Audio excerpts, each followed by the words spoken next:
Welcome to episode 15. This is one we are so excited to share with you guys. We have Kaila Carroso on this week's episode.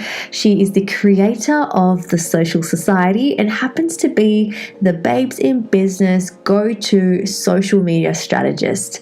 Yes, that's right. She is our go-to girl. In January 2018, Kaila made the big decision to quit her full-time job to pursue her very own business dream. She started Social Collective, a creative agency focusing on social media, influence, events, and content creation at the age of 27. Kaila has 2 businesses under her belt, plenty of projects to keep her busy, and a global online community who have been able to transform their ideas into a successful online business. In this episode, we chat with Kaila about where it all began for her as a freelancer, also working full-time, trying to make ends meet, trying to make it in this industry, and setting up a business from the ground up as a solo entrepreneur.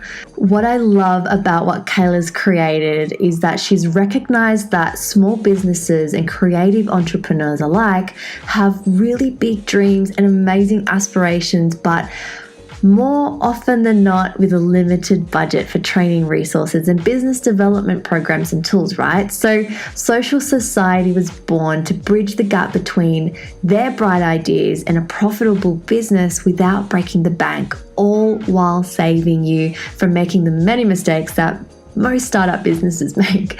We love working with Kaila. She's been our go-to chick for a very long time. She's taught us everything that we know about social media, online presence, Instagram and Facebook growth, building businesses online. She is just incredible and you are going to totally love this chick. She's hilarious. We love her and we are so excited to share her with you. So if you'd love to connect with Kaila from the Social Society, make sure you check out the show notes where you'll have access to her website, her Instagram, as well as her members only Facebook group where she shares weekly tips, tutorials, and free courses for you for guaranteed growth, success on your social media.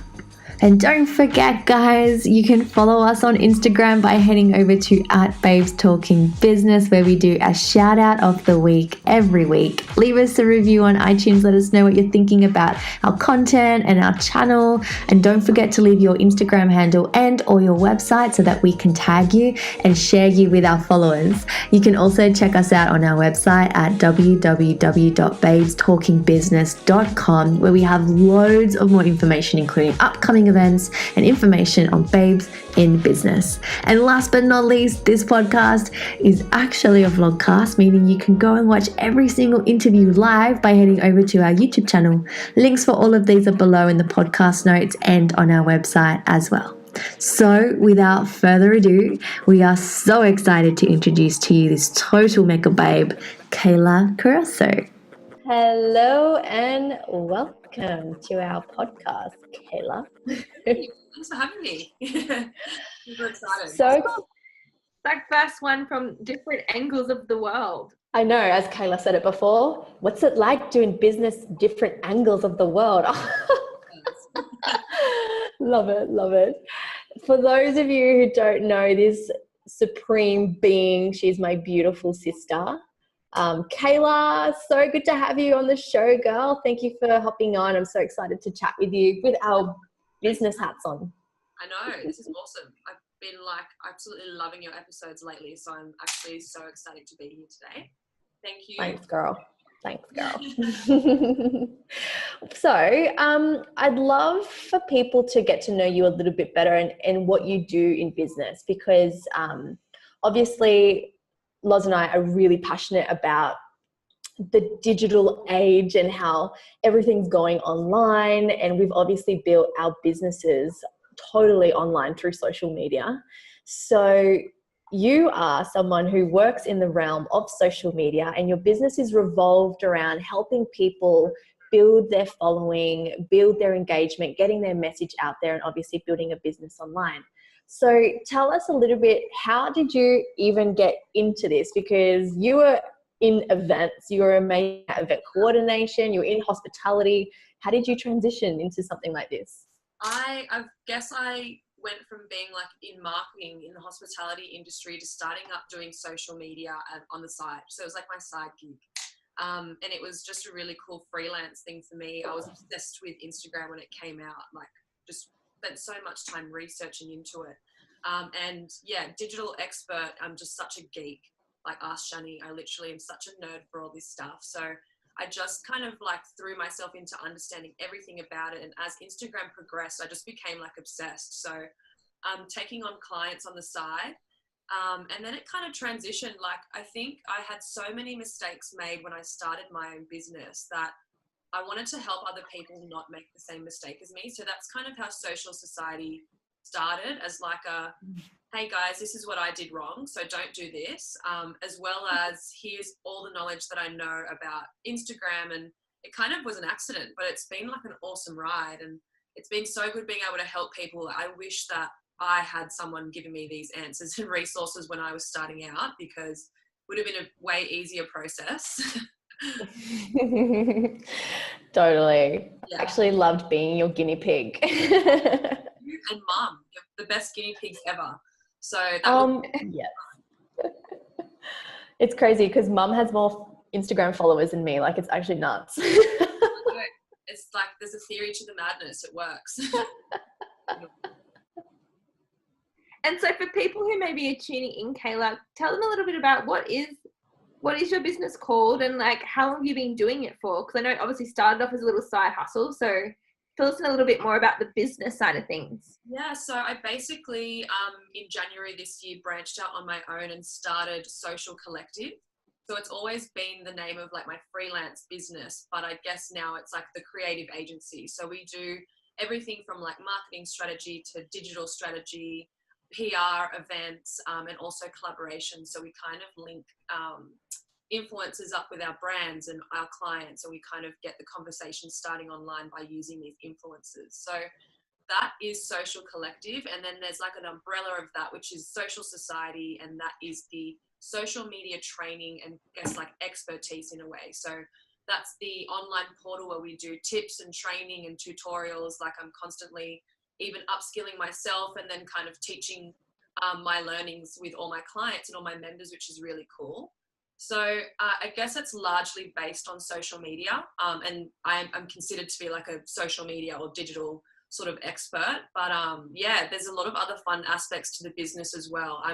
I'm originally, you know, a marketing manager, or I guess a creative. So we get to work on a lot of really cool things, creating content and film and sort of editing and videos and graphic design and stuff as well. So I guess Social Collective, the best way to describe it would be creative agency. I love that. And I know we were really lucky enough for you to come along to our Babes in Business retreat over in Bali earlier this year. So soak up some of your wisdom and learn some of those awesome dance moves. I was going to say the last like memory I have of us is singing to Salt and Pepper, which was really fun. Awesome. Well, my last memory is you rapping to I'm Different. So that was like, that could be the story of my life song. That would be it.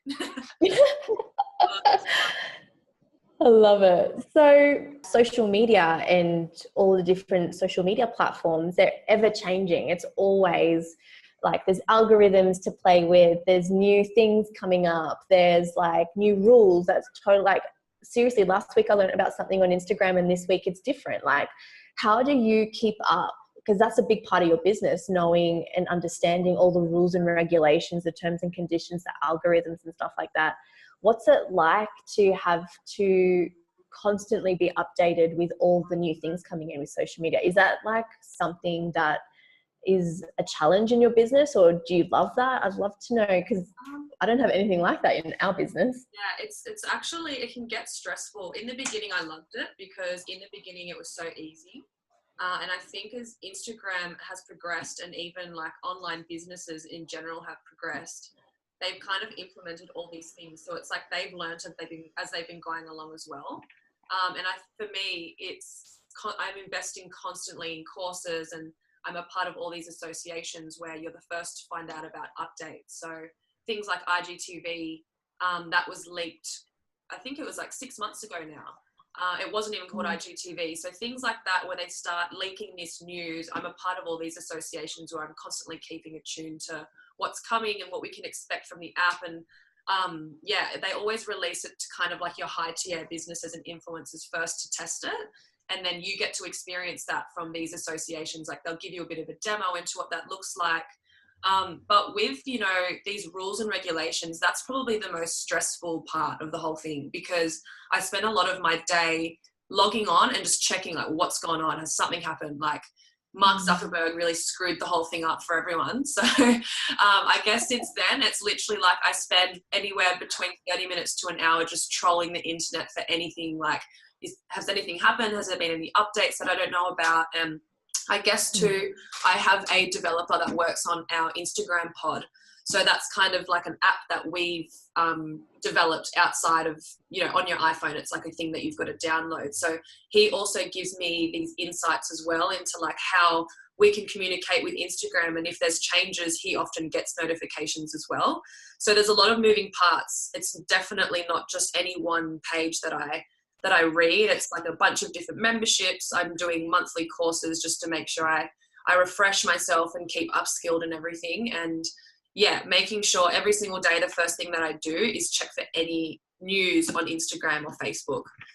It can get quite stressful. And you're like usually the first person I tell. I'm like, oh my gosh, this is happening. And there's a few people that I just like a little SOS message to. And then, eventually that will all be as well available for people in my membership group too, which is cool. It's constantly changing. I feel every single time I nail the algorithm, they change it again. And it's like, oh, got to learn something new every single day. But it's cool. It keeps me on my toes, which is awesome. For sure. It's crazy with the platforms that we have these days, though, that are available to small businesses to use. Like I've loved learning from you, and obviously learning what you've taught Shan as well, because at the end of the day, it's free advertising that businesses can use. If you know how to use it well, you can really leverage your business. Definitely. And so, like Shani said at the start, like we've built our business purely online, and being in the business field, watching people use social media, whether it's Facebook or Instagram, I guess every time we see a post, I know there's an intention behind it, but it's so easy for people who aren't working in the online space to just look at all these pretty posts and beat themselves up about this social media game without, like, even social media influencers are thinking, oh, there's a pretty picture, without actually thinking, oh, they're actually getting paid to post that, or there's a reason they posted that at that time. So it's crazy how much strategy and all the techniques that go into all these different platforms, and I can't imagine how you keep up with it all. It's crazy, and it's so funny when I get a new client and I start coaching someone, how different everyone's perception, all their different levels of Instagram is. Like something so simple as chatting about hashtags, some people are rattled, like, oh my gosh, this is amazing information. So it's really cool in that aspect too, being able to teach people the do's and don'ts. So I made all the mistakes, and I guess my growth process was so delayed because I was learning myself. So it's just really cool to be able to like just don't do what I did. Here's like a 3-year process condensed into a 1-year process. So that's been really cool. Yeah. I know. And we're so lucky to have you as our official social media strategist for Babes in Business. I know that all the girls on our team just love having you around and just love having that person to be able to reach out to and ask questions, because you literally always have the answers, like straight away. We'll just like send you a ping and you're like, yep, nope. Gandhi or Yoda. Yeah. It's cool though. Sometimes I get asked questions that I don't know. I'm like, oh yeah, so let me just quickly find that out, and here's the answer. So it's cool. Like you guys have the most amazing online community as well. So I love hanging out with you girls and working with you girls. Awesome. I'd love to ask you a question about your own business journey though, because I know obviously you started off doing this on the side because you just loved it. How did the side hustle kind of transition into a full-time gig? Like what did that journey look like for you? I honestly have had the worst luck with bosses. I've worked for some absolute assholes, and Shani can literally be like a witness to that. I've had some shockers, and I think the more I kind of got like beat down after every single job, the more I was kind of like, this is not going to be me forever. Like there's no way I'm going to be working for someone else forever. And I guess when I started nurturing my freelance business, at that time I was working for this venue that kind of gave me a lot of creative freedom, and I had a lot of spare time, and it wasn't too busy. So I had time to kind of balance and focus on both. And then I got this job with Watson's Bay Boutique Hotel, which was something I was manifesting for like 3 years. I applied for the job and I didn't get it. So for 3 years, I was like, I want this, I want this. And then in amongst that time, I started my freelance gig. So everything changed. And then all of a sudden I got this job and I had to put my whole freelance gig like on the side, put it on pause and just focus purely on this like 12 to 16 hour long days, the most hectic job I've ever had. The most senior position I've ever had. And it was so rewarding, but it was just like, I literally got so many gray hairs from it. It's like, it gave me a lot of stress. And I think my expectation from that role and the growth journey that I went through in starting my own business just really like kept reminding myself that I had another vision and I had something else that I wanted to do.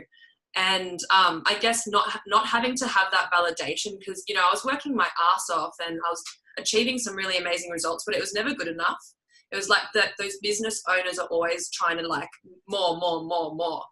And it kind of just broke my spirit. And in the end of it, I was like, I don't really need this. I can do this on my own. And I literally just went one day, I'm resigning. I don't have a job. So I'm just going to resign and wing it and see what happens. And it's just been like the most amazing thing I've ever done for myself.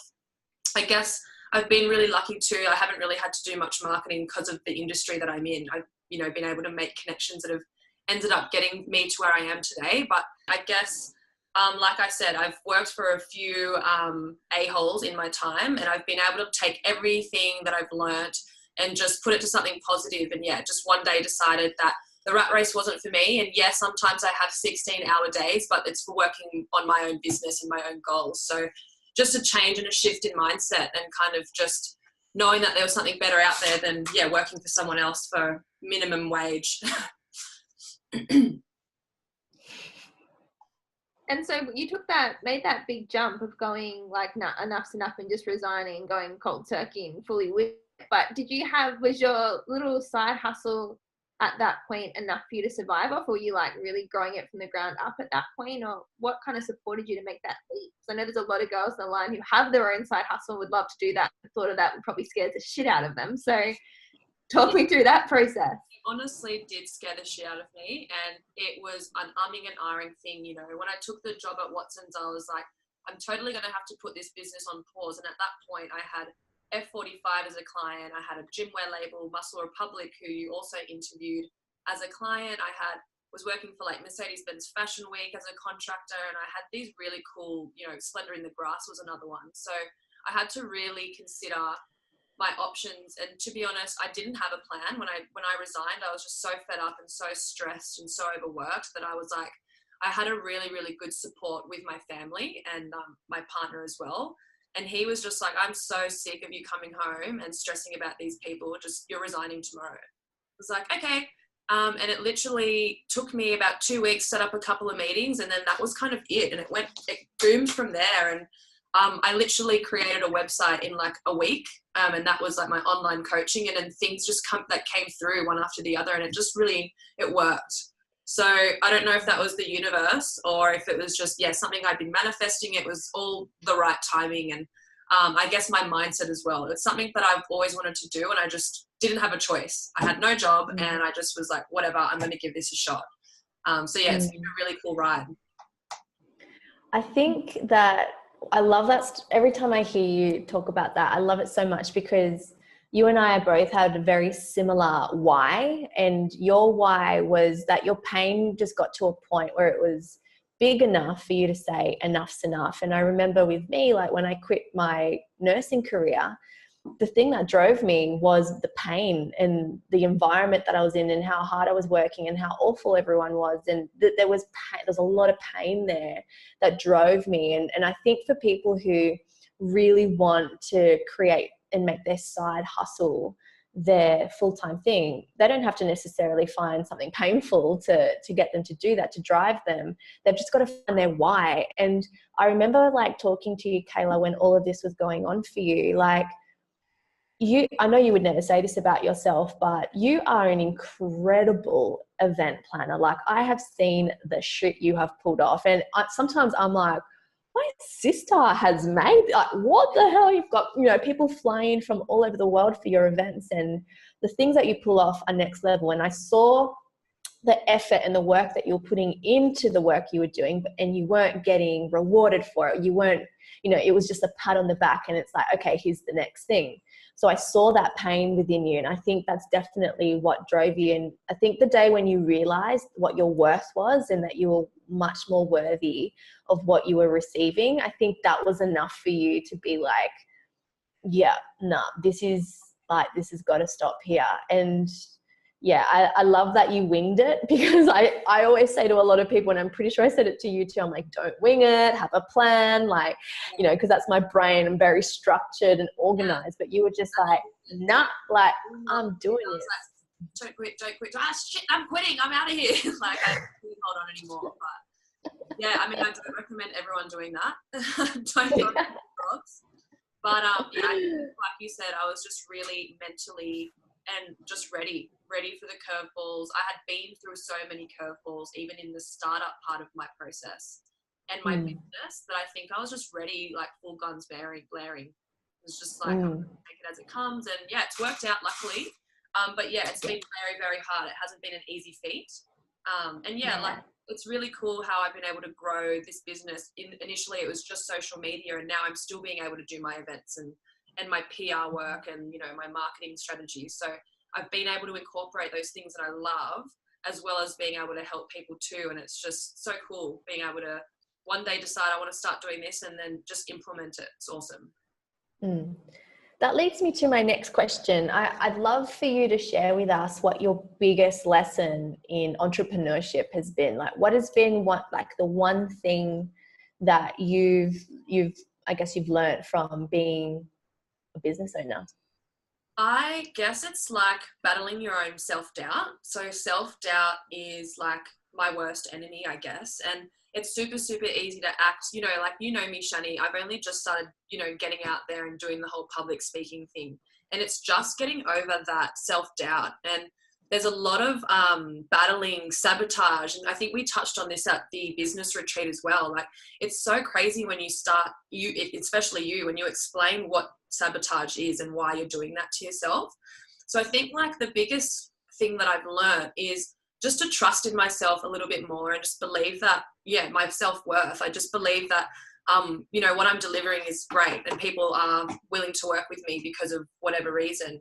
I think entrepreneurship can be a little bit lonely as well, because you're doing everything on your own in the beginning. And in the beginning, you're just solely relying on yourself. So just making sure that you can fight those battles and just kind of overcome them and really believe in yourself. And I've made a really conscious effort this year to be doing some personal development and business development and joining women's group. And that's also been a massive, like, game changer for me, having that supportive backing as well from other business women. So yeah, I think that's one thing that I guess my now me wishes that I told my 3 years ago start out me, is just get it done and believe that it's going to happen, and be really clear on your goals and just work towards them. Don't stop till you get there. Love it. I'm like a massive believer too, that I think the hardest part is just making that decision. Hey, like, as soon as you've decided that, yeah, like, this is it, or I've quit this, I'm doing this now.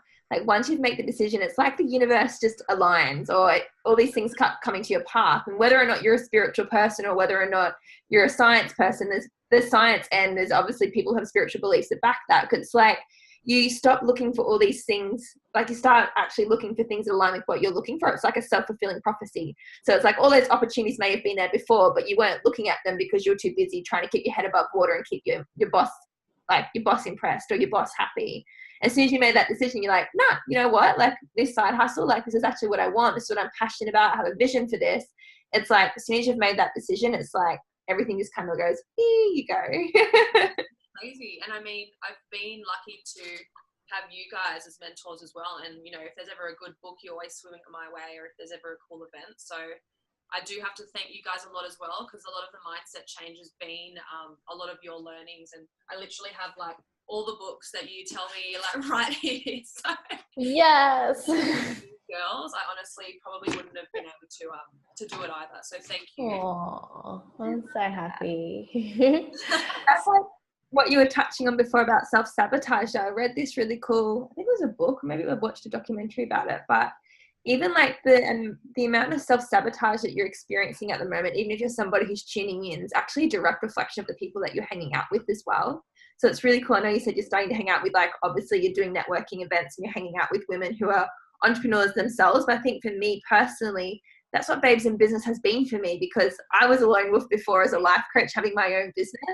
And it gets so lonely. And so actually surrounding yourself with women who have the same values, who see the world the same way that you do, because I think being an entrepreneur is a way that you see the world. People have like an entrepreneur mindset, or they have an employee mindset. We're not willing to make the same sacrifices or view the same things the same way. So I can definitely chime in and relate to what you said about that as well, because I think being around you girls definitely helps with the level of self-sabotage that I personally do now to what I used to do. 100%. And I think it's also really good sometimes to sit in a group and go, I have no idea what the hell I'm doing, and have other people go, neither, like, let's have a wine and just forget about it for the day. So that's been really, really cool for me too, and being able to admit sometimes I have no idea what's going to be the next step, and then obviously it ends up sorting itself out. So yeah, it's been a really cool learning curve, I guess, to me as well this year. Speaking of learning curves, what's been the biggest mistake you've made since starting your business? You feel? Oh, I've made so many mistakes. We all have, haven't we? I guess some of the mistakes, the main one is I invested in all the wrong things in the beginning. You know, like at the beginning, I thought it was so, because I'm a marketer and I'm a creative, I thought it was so important that I had a logo, and I paid someone like $1,000 in my very, very small income days to do that. So I think the mistakes that I made, as well as winging it in the beginning, was just not doing enough research and probably not seeking like a mentor in those early stages. So something that's really helped me, especially this year, is getting a mentor and having that accountability. And I guess the second mistake is thinking that I can do everything myself. And don't get me wrong, like, I'm a massive believer in we can do it all, because we can, but you just don't have to. And I drove myself mental and gave myself probably way too many premature grays, just giving myself like too much expectation and too much pressure. You know, I mentioned before that we're doing like websites and all this stuff. That's not my niche, but it's something I can do. And it's just figuring out what your core strengths are and then just delivering those to the best of your ability, and not trying to be everything, not trying to do everything, and just so yeah, really, really establishing where you want your business to go and what you want it to be, and yeah, just getting that thing right, and then getting the resources for all the rest of the things. Love it. And you know, for anyone on the line listening who is someone who potentially wants to get into the events, PR, marketing, social media realm like yourself, or even anyone who is in business and they're listening to this, like you're a pretty inspiring person. You know, you're under the age of 30 and you've created a business from the ground up. You've traveled around the world with your business. You've gone to Bali for retreats. You're about to go to Greece. You've worked with some pretty big names already. And you're essentially a one-man band with some subcontractors like you just mentioned. What would be your best piece of advice for someone who is just like dreaming of a business like that and really wants to grow their business to become their full-time thing? What would you say to them? What would be your best piece of advice? I always get this question. I've had a lot of DMs, especially lately, and my story is like so crazy. I literally dropped out of uni. It just wasn't my thing, and decided that I was just going to throw myself into everything that I could. And that was, in the beginning, it was volunteering to do the social media for free. And not that I condone working for free, but in the beginning, I think it's really important, if you're putting your hand up to learn something, that you just, you kind of have to bite the bullet and do that whole learning process for free. And you know, with Mercedes-Benz Fashion Week, I remember I volunteered for them in the beginning and then ended up getting contractual work for them. So I think in my industry, you definitely have this, you know, expectation that you've got to go and get a bachelor's degree, but I'm probably like one sort of proof that you don't, because all my upskilling has been on courses that I've chosen to do and subjects that I've chosen to do and things that I've really needed to progress further rather than sitting in a classroom, you know, learning a Bachelor of Marketing and Arts. So I think for people trying to break into my industry, it's really, really important to know exactly what you want to do. Some people say to me, oh, I want to be an event manager. And I'm like, really? Because it's hard. And you're working like Christmas Day, New Year's Eve, New Year's Day. Like, do you really want this? So I think it's really important to really research and test out these jobs before you go and throw yourself into all of them. I've literally wanting to be everything under the sun. It's taken me probably 27 years or 26 years to actually figure out my niche and figure out what I love doing, what I don't love doing. And yeah, I guess for me, my journey, I was super, super keen. And in every single role that I did, I just always took on these extra jobs. And even if it was, you know, kind of overdoing what my job description was, I just threw myself in completely and just took over. The first social media handle that I ever took over was Beach Road Hotel, which was my first job here in Sydney. And at the time, they didn't even have an Instagram. And I was just like, I'm doing it. Like, give it to me. So it's just doing things like that, showing initiative and seeing an opportunity and just grabbing it and just going with it. A lot of the people, you know, social media especially is so saturated right now that a lot of the people just start out and just don't know where to start. So I think that's the perfect thing for me. The perfect tip would be just to try and put your hand up in your current workplace and say, hey, can I give this a go? And in that sense, you're not going to damage any self-esteem or anything like that because it's something that you're learning and doing for free. So I felt like that was a really, really good way for me to step up. Was no one was expecting me to do this. It was just something extra that I picked up. And then it was something that I found that I loved and I was really, really good at. So that's kind of my advice. I think listening to your story, anybody can obviously tell that you've got that self-belief. Like, I know you said, although you struggle with self-doubt, there's a lot of, you come across like, I know what I want, I know what I'm capable of, I'm going to go do it.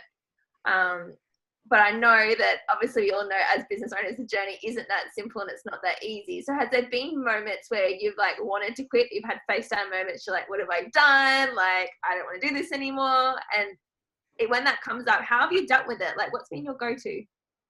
I've used to have like constant meltdowns. I used to just throw the towel in like every couple of months. And especially when I was starting out with my freelance business and I had a full-time job and I was doing that on the side and I was trying to juggle everything. And then on top of that, I had to fund this business. So I was working in a bar as well. And I just had so much going on. I sacrificed holidays and stuff for this business and starting it up and saving for it. And every single tax return, I remember people were going to Europe and I was just like, oh my God, I'm stuck in this bar working, only to wake up tomorrow and go to work again. And, you know, it was kind of really daunting. I chucked the towel in so many times. And I think in the end, the best thing that I've learned is to just take a breath rather than giving up. Sometimes all you need is like okay, shut the book for a couple of days and then come back and everything will be fine.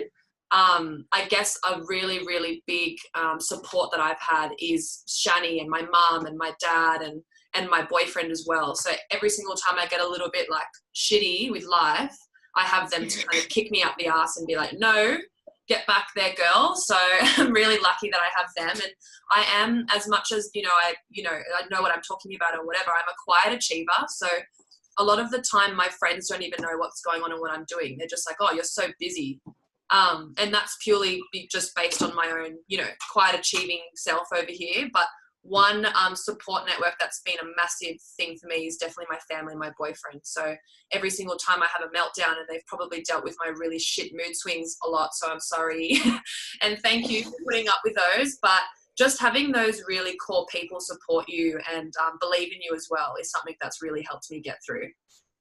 I think it's so important to touch on that because, like, so many people look at whether it's business, lots of businesses online, but they just think, oh yeah, they're sweet. Like they're working for themselves. They get to work on their own time. They have the flexibility and like, they're just killing it. But especially in the online space that we're all working in, it's like, they don't see those face down moments. Like they think we've got our shit together. And there's definitely moments where we're all like, I don't know what to do here. Or like, and like you said, yeah. Yeah. And like you said before, like yes, there's still days where you're working 16-hour days, but there's that gratitude of that thing that you're getting to do it for you, and you're getting the reward of that, or you have that autonomy around that. I think it's really cool that we touched on that. Yeah, definitely. And I mean, working a 16-hour day is so much better doing it for yourself than someone else. Like it just doesn't piss you off as much when it's for you. So yeah, definitely. So true. So before we wrap things up, I think that people will really benefit from hearing a little tip about maybe around social media and building a business online, because you've done it so amazingly well. You've also taught a lot of us how to do it, and a lot of our growth online is definitely because of you and because of all the tips and tricks you've given us. So for someone who does want to build their business online, what would be one tip for them, that they could start doing today? Maybe something that they're not doing, or maybe they think something that's not important. What would be your biggest number one, like you must do this to build your business online? Well, number one, I think, and I've been noticing lately a lot with my clients and the people that I'm coaching, is they don't have competitors or those inspirational people or accounts. And I feel like for me, I've been able to establish my key message and my core message for my business by having a few different profiles that I get to research and look into and kind of that's how I keep up with trends and stuff as well. Like there's a few pages that I go, oh, this person's doing something cool, like keep an eye on this page. And I feel like it's really important for you to establish what your business strengths are and what the weaknesses are and what the opportunities are. And I find that my competitors and my most inspirational accounts are where I go to for that. So establishing exactly who your target audience is. And that's really, really easy sometimes, going into I hate to say it, but going into like your competitor's profile and going, this is the exact follower I do want. This is the exact follower I don't want. And in saying that too, one thing that really just grinds my gears, especially with some clients, is, and it's really important to grow your following, yes, but it's really important to also realize that a follower doesn't equal a return. So you're not going to make money off each and every follower. So it's really important to focus on those things like the branding of your page and the key message in your page, and making sure that when someone lands on your page, they know exactly what you are and what's going on. One thing I'll be honest in saying is, in the beginning of my development of this business, originally I was Social Society, and when I transferred over to Social Collective, people were like, what are you? What do you do? Like, you do cool stuff and you're always doing stuff, but what do you do? And that kind of made me sit down and rebrand my whole business. And it's actually a really fun task, sitting down and going through your whole business model and becoming like really organized and structured and setting goals, like the biggest thing that you could possibly do for your business, and just being really clear on your strategy.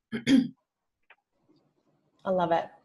I think one of the best things that I learned from you as well was not only making sure people know what your message is and what you're all about, but also interacting with them, and not just being like I'm going to post now and leave. It's I'm going to post now and interact and get to know my tribe. Social media, yet no one really gets that whole aspect of it, the social aspect. And in terms of algorithms and stuff, it's like that's the easiest way to get ahead. So that's another little secret tip, I guess, as well, is definitely engaging and being social and connecting with people online. And, especially your business, but my business as well. I've been able to hire people through my Instagram account.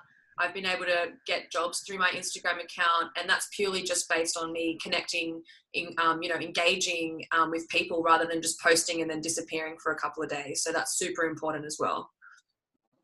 That's so crazy space. Like, not just business-wise, I always laugh at the fact that's how Shani and I connected. Like, she's one of my best friends. If it wasn't for social media, it wasn't just a random post, when it was like the same thing. You know who you're targeting, you know who your target market is. Like, you have the same values, the same passion. Oh, you I was just like, She's like your Tinder date. Yeah, it's so true. I'm like, cool. Like, this girl likes the sun. She likes travel. Like, she likes health. She like everything's holistic. I'm like, cool. Like, I want to be a friend. And it's so crazy how quickly you can make an assumption of someone on social media, which is why it's so powerful that you know how to do it right. It's like just the pictures you were, the emojis that you use. It's crazy. And we did this this task in Bali, which I think is really, really important for starting out as well. You just said it, Loz, like when you landed on Shani's page, you're like, oh, this chick, I want this girl to be my best friend. And I think that you need to build your strategy around that and like who you want to be your next best friend. And Shani, you did, and Loz, you did this task in Bali, and I feel like it's a really fun task. And it helps you establish exactly what your page should look like and what message you should be relaying on your page. And that's how you guys met each other. So obviously you nailed it, Shani. Well, you guys just don't know this, but I found Lauren and then I changed my personality so she's like me. That's really stalkery weird, but I'm kidding. She did stalk me. It was a good 6 months of stalking, but she took me on a breakfast date and then it was like, just love it first night. So it was. So Kaila, obviously you have, incredible knowledge. You've got amazing programs, free ebooks, like so many ways that people can connect with you and work with you. What's the best way that people can connect with you and work with you? I know you've got like a free Facebook group where you give free advice away. Like, tell us a little bit about where our followers can find you. So at the moment, we're just doing a rebrand on Social Collective. So we do have a website. Currently, it's still thesocialsociety.co, and that's just basically our one-on-one training and social media training focused portal. What we're building, and it's in the final kind of development stages, is our Social Collective page. So I guess the best thing would be, and like I said before, is connect with us through our free Facebook group. This group has, I think we're up to nearly 700 members now, and they're all like interactive, amazing members. They're all people like you who are starting out or have been through the journey. Some of them are in like their 6th, 7th, 10th year of business. And it's just like a really cool place to connect. And I always post my free tutorials on there and all my free resources and downloadables. And, every single time I find out something new, I always post it in there. And, you guys are the first to know about all the cool updates. So I think definitely connect with me on Instagram too. So I've got @socialcollective_. And that's kind of like, you'll see a little bit more about my work and what we're up to behind the scenes. But if you want to get involved in our training and be involved with the Social Society, then I think the best thing to do would be to come into our group. Loz is in there, Shani's in there. There's a bunch of other really inspiring people in there and heaps of different businesses to collaborate with. One thing I've noticed that's really like awesome is people in this group are starting to work together and collaborate, which is great. And another great way to grow on social media is connect and collaborate. So definitely join us in the Facebook group. Probably give you that link as well so you can find it easily. Just feel free to message me or DM me on Instagram. I love kind of meeting new people. People ask me all the time to do audits on their page. So if that's something that you're looking to have, I'm happy to help there as well. Or just say hi, connect with me. Let's chat. Let's be friends. Let's be social. I love that. We will link all of those links down below so that everyone can have access to you. Thank you so much for being on for us. We were so grateful. It's been fun. Thanks so much, girlies. This is awesome. We hope you loved that episode of the Babes Talking Business vlogcast. Guys, we're just loving bringing you these episodes. Our mission is to share and add value to your week, whether you're a budding entrepreneur or you're a veteran in the owning your own business game. Don't forget, if you're loving our podcast, we would love for you to rate us and drop us some love on the iTunes app, because we want to know your feedback. We want to know what you're thinking. Once a week, one lucky reviewer will be shouted out on our Instagram. So when you leave us some feedback on the iTunes app, don't forget to include your Instagram handle and or your website so that we can shout you out. Guys, you can follow us on Instagram by going to @BabesTalkingBusiness. You can check out our website at www.babestalkingbusiness.com. And this podcast is actually a vlogcast as well, meaning you can watch each and every single interview by heading over to our YouTube channel. All the links for all of these are below in the podcast notes and on our website as well. Thanks for tuning in.